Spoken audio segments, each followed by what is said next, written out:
Alright, so I just took the bike out for a little ride, a super ultra little rinky-dink ride, like around the block.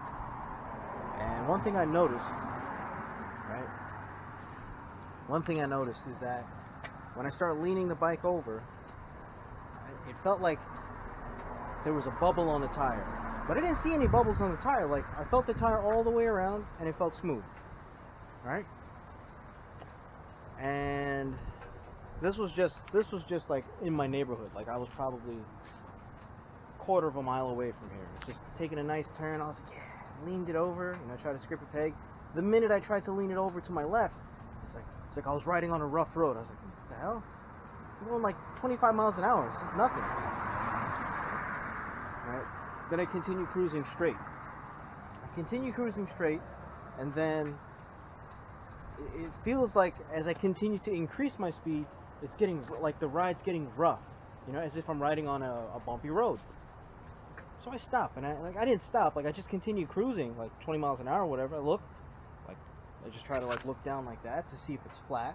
It's not flat. You know, I get off the bike, I punch the tire a couple times, I try to press on the tire. It feels good, full of air. And I look, I'm like, okay. I was like, you know what? Something's wrong. Let me not force myself to ride anywhere. Turn back, road home.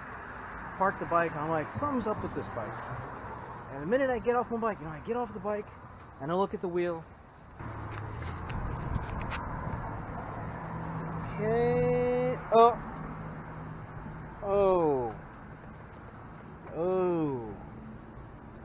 Yeah, that doesn't look like it's supposed to be like that. 2020 strikes again.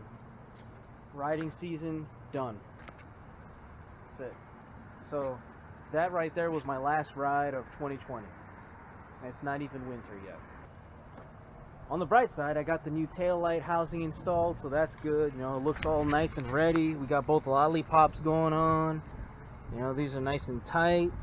But another thing I need to order is the upper belt guard. I need to order the upper belt guard because this is like completely missing. And this is missing because the saddlebag that I had on here didn't have the bracket, like the U-shaped loop bracket that came around to keep the bag from pushing on this way. So I honestly didn't see that dent in the wheel.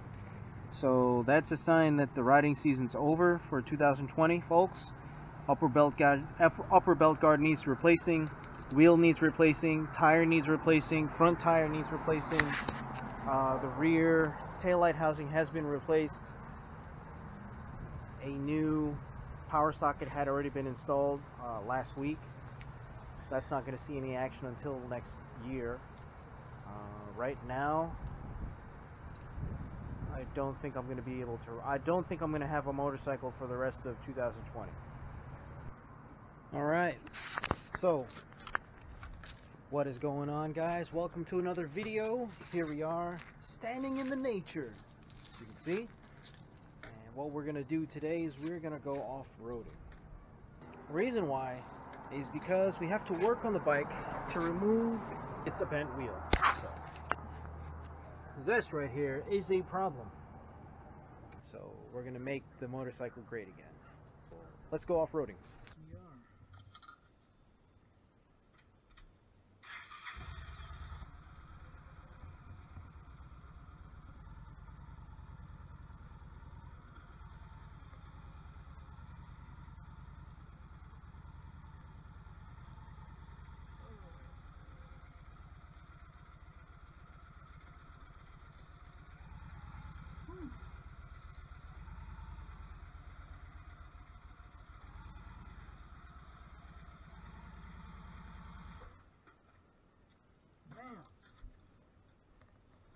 Just like that. Alright folks, so there it is. I've got the bike in the yard. Now I can go ahead and get this thing on a lift. Alright lads, what is going on? So right now we are actually going out to the car so I can show you what I got. I did mention that I was working on the bike last time. So right now we're filming the day after we went off-roading on the bike. What I did was I went and got a tool. Ugh, showing my license plate, great. what that tool is a box. Just kidding, it's not a box. But what it is, I'll lift this up because it sort of weighs quite a bit. It is a Pittsburgh 1,500 pound capacity ATV / motorcycle lift. Now, it should look something like that, right? So the reason why I decided to just go ahead and get a jack for a motorcycle is I want to remove the rear tire and wheel. Excuse me. Oh, I just had a bowl of congee and it was delicious. I'm actually about to have another bowl. Ooh, congee.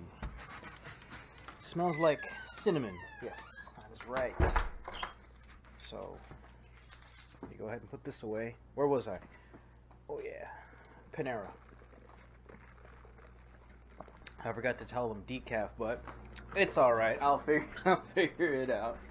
I went ahead and got a motorcycle lift for the bike because I tried lifting up the motorcycle with this. Floor jack. Oh my gosh, let me tell you, it was a disaster. Even though this might be like the last time that I'm gonna be able to ride my Yamaha Stryker. This is it right here, guys.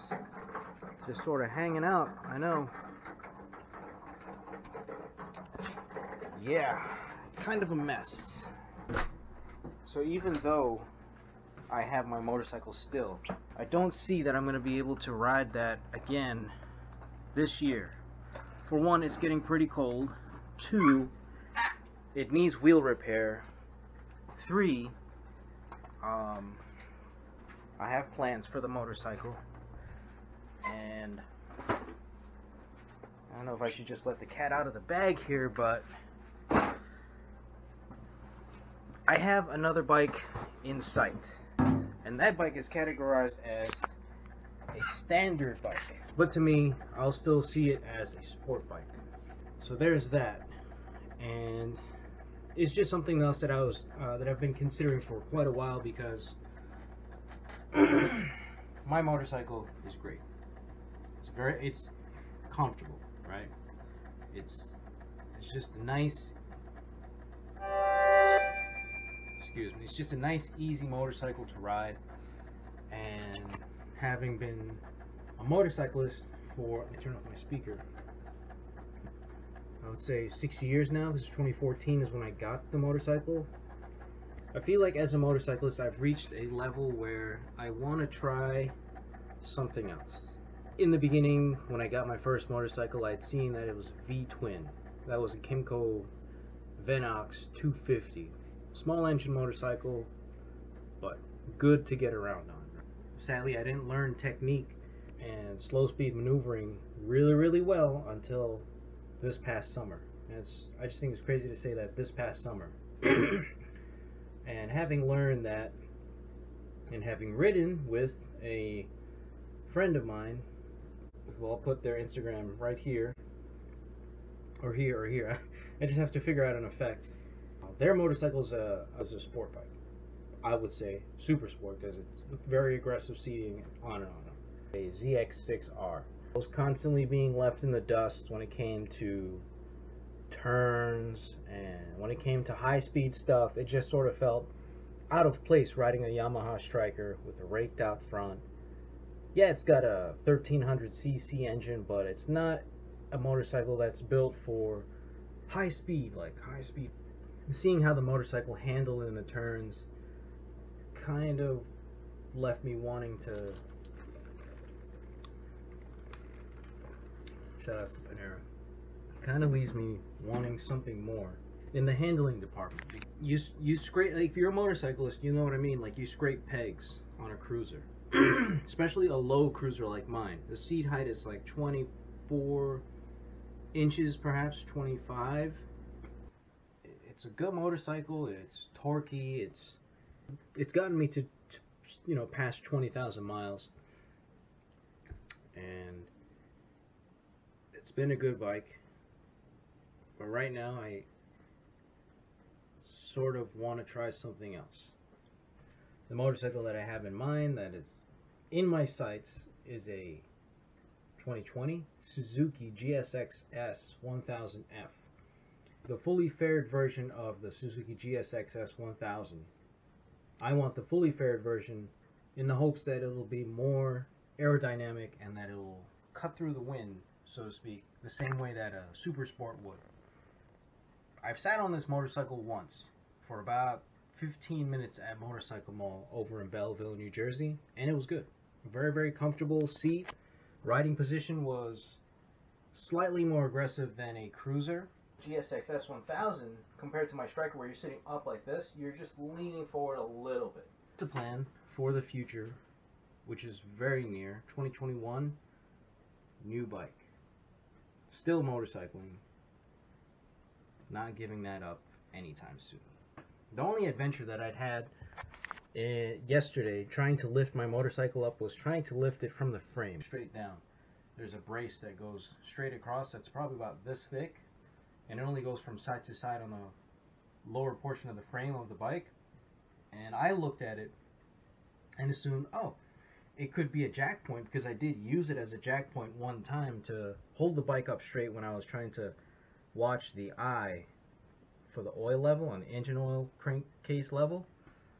And I used the floor jack. I'm not sure how I got it to work, but I got it to work, and it was kind of sketchy, but I just did it. This time, trying to lift the rear of the bike up from that frame brace with the floor jack was atrocious. In that yard I was trying to make a U-turn. I picked the worst time to do it. I chose to start this project, or that project, late in the day. It was probably 5 o'clock. I figured something out.